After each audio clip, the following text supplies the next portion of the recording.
What's up guys, this is Kalidius and today I'm going to be talking about shoulders.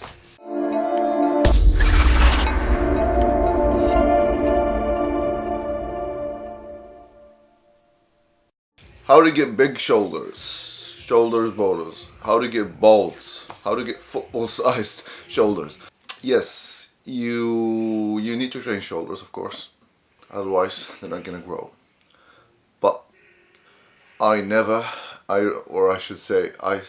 rarely train shoulders as a shoulder day. I rarely have shoulder days. I never train shoulders separately.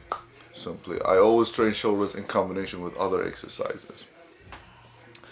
So people ask me, oh, how do you get these shoulders, these insane shoulders?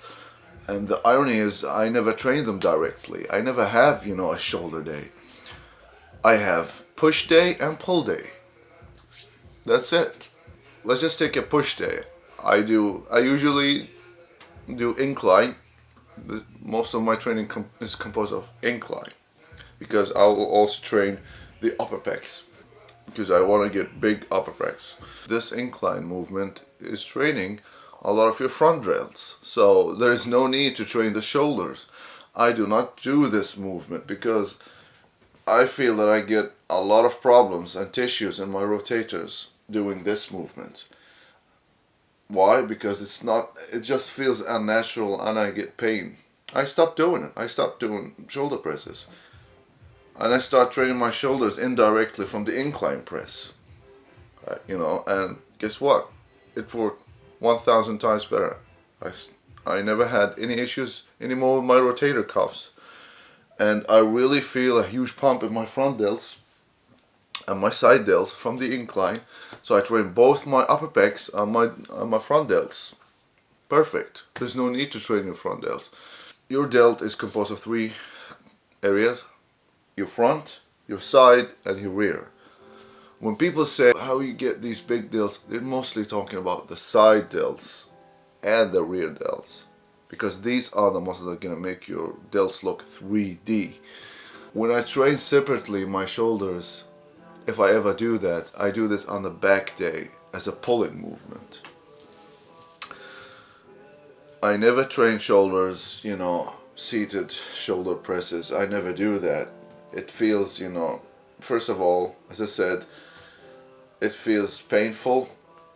It feels like I can get pain very easily. I can injure myself, and also I do not feel it in the shoulders, because when you're pressing like this, your arms in a very bad position and your shoulders is not doing what it does. We as humans are made to press like this, either downwards or upwards, always at an angle. And guess what motions are these? These are inclines and declines, and this is where I get my biggest growth. I do incline. Now my front delts really pop up. So the front delt is trained a lot during incline presses. How do I do the side delts? Well, I do this on a pull day. So you just train your back, and as you train your back, your rear delts are really, really, really, really burned. They are really being used if you incorporate a mind-muscle connection in the beginning. What I mean by that is just if you do a lot of light repetitions in the beginning before you do any pull movement, your rear delts is going to understand, I'm gonna be growing this workout session. Because you see, when you're pulling, your rear delts are really working a lot. You're just gonna make sure that you get the right mind-muscle connection. How do you do this? You do very light weights in the beginning. You only really focus on lifting and feeling it in the rear delt, and then you push heavy weights, and your rear delts is going to grow. You do not need to do anything special. And I usually finish with dumbbell rows, standing dumbbell rows, or dumbbell flies. They are semi-flies, semi-rows. I will show a lot of these later on. This is only an introduction video for the shoulders. And just to say that I do not have any separate shoulder days. I never train shoulders, and yet I have good shoulders. You do not need. But what I do is just I lift the dumbbells upward, lift them, not as a flies, but I just lift the dumbbells upward, and this is going to really feel in your side delts and in your rear delts. But it's also a very good, upper back. It's a compound. What I want to say is you gotta have a compound movement.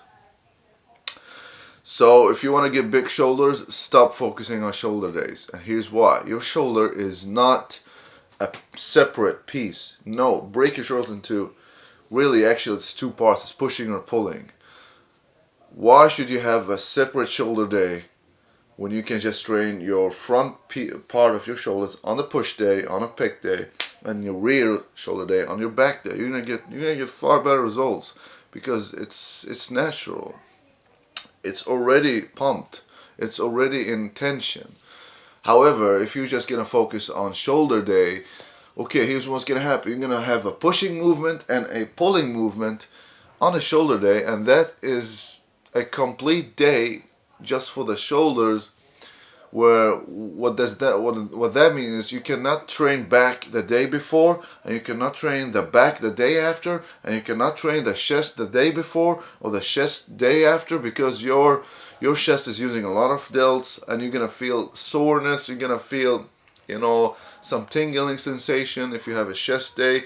This is a big reason why I do not do shoulder days separately, because you cannot train anything upper body the days around it. So if you take a rest day before or day after, you're wasting a lot of time just focusing on these. And in addition to that, you're not going to get a big growth, because big growth coming from, compound movement. And there's no better compound movement for the shoulders than deep, steep incline.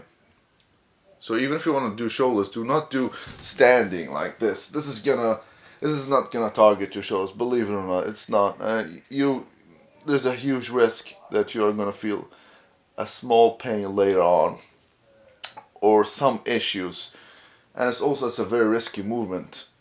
If you still want to train shoulders a traditional way and have a separate shoulder day, I recommend that you just have some incline on the bench. Do not do standing.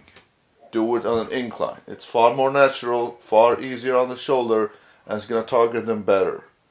Like this. Even better if it's an incline. Peace.